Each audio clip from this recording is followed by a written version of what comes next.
I think we got to have tough conditions. Tell people to come out of the shadows. If they've committed a crime, deport them. No questions asked, they're gone. If they've been working and are law-abiding, we should say, here are the conditions for you staying. You have to pay a stiff fine because you came here illegally. You have to pay back taxes, and you have to try to learn English, and you have to wait in line. A significant fine. You are going to learn English. You are going to go to the back of the line so that you don't get ahead of somebody who was in Mexico City applying legally. But after you've done these things over a certain period of time, you can earn your citizenship. So that it's not something that is guaranteed or automatic. You've got to earn it, but over time, you give people an opportunity. Now, it only works, though, if you do all the pieces. I think the American people, they appreciate and believe in immigration, but they can't have a situation where you just have 500,000 people pouring over the border without any kind of mechanism to control it. So we've got to deal with that at the same time as we deal in a humane fashion with folks who have put down roots here, have become our neighbors, have become our friends. They may have children who are U.S. citizens.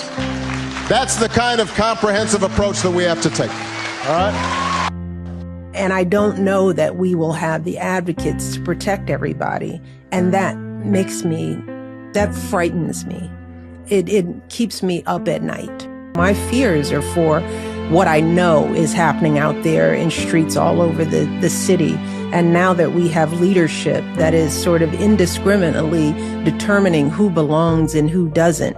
We simply cannot allow people to pour into the United States undetected, undocumented, unchecked, and circumventing the line of people who are waiting patiently, diligently, and lawfully to become immigrants in this country. I think we should have strong border security. It doesn't make sense for us to allow hundreds of thousands of people coming through our borders without us knowing who they are, oftentimes in very hazardous situations and unmonitored situations that could do us long-term damage. I think we should have a serious employer verification system where employers, when they hire somebody, find out what their work status is. Are they able to work here legally? Right now, what employers will say is, well, we check their Social Security card, that's the best we can do. So we've got to set up a tamper-proof system and then hold employers accountable. You go to the back of the line so that those who came here legally, that backlog is cleared before you have opportunities for citizenship. That is a reasonable approach, and one that will ultimately address the biggest problem for American workers, and that is the depressive effect of undocumented workers who aren't right now subject to oftentimes minimum wage laws or worker safety laws or all the other things that make them cheaper. Bush administration has done nothing to control the problem that we had.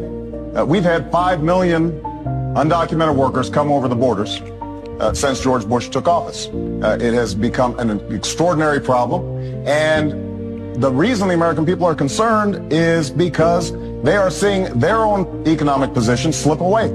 And oftentimes, employers are exploiting these undocumented workers. They're not paying the minimum wage. They're not observing worker safety laws. And so what we have to do is create a comprehensive solution to the problem. Now, I have already stated that as president, I will make sure that we finally have the kind of border security that we need. That's step number one. Step number two is to take on employers. Right now, an employer has more of a chance of getting hit by lightning than be prosecuted for hiring an undocumented worker. That has to change. They have to be held accountable. If you're a criminal, you'll be deported. If you plan to enter the U.S. illegally, your chances of getting caught and sent back just went up. The actions I'm taking are not only lawful, they're the kinds of actions taken by every single Republican president and every single Democratic president for the past half century. Most importantly, we will live up. That's exactly what we're talking about here. That's why we're here. That is.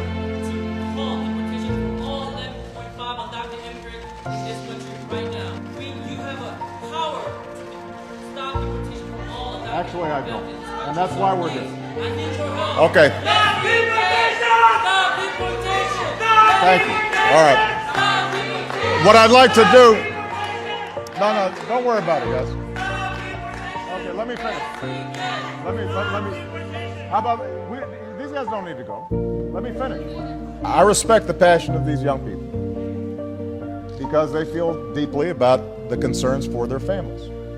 Now, what you need to know, if in fact I could solve all these problems without passing laws in Congress, then I would do so. But we're also a nation of laws. That's part of our tradition. And so the easy way out is to try to yell and pretend like I can do something by violating our laws.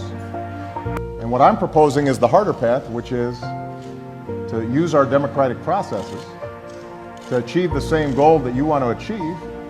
But it won't be as easy as just shouting. It requires us lobbying and getting it done. I'm going to look at everything. We're going to look at individual cases, yeah. Okay. But I'm going to be acting very quickly. Within your first 100 days, first day? First day. First day. Yeah, I'm looking first day. Issue these pardons. These people have been there, how long is it? 3 or 4 years? Okay. You know, by the way, they've been in there for years. And they're in a filthy, disgusting place that shouldn't even be allowed to be open. 4 million families in America who have mixed immigration status. So I'm talking about parents who might be here illegally, but the kids are here legally. Your borders are... You're talking about separation. Yeah, well, I mean, there are two aspects to this. Your borders are, Tom Homan said, they can be deported together. Correct. Is that the plan? Well, that way you keep well, I don't want to be breaking up families, so the only way you don't break up the family is you keep them together and you have to send them all back. Even kids who are here legally? Well, what you're going to do if they want to stay with the father? Look, we have to have rules and regulations. You can always find something out like, you know, this doesn't work, that doesn't work. I'll tell you what's going to be horrible. When we take a wonderful young woman who's with a criminal and they show the woman, and she could stay by the law, but they show the woman being taken out, or they want her out, and your cameras are focused on her as she's crying, as she's being taken out of our country, and then the public turns against us.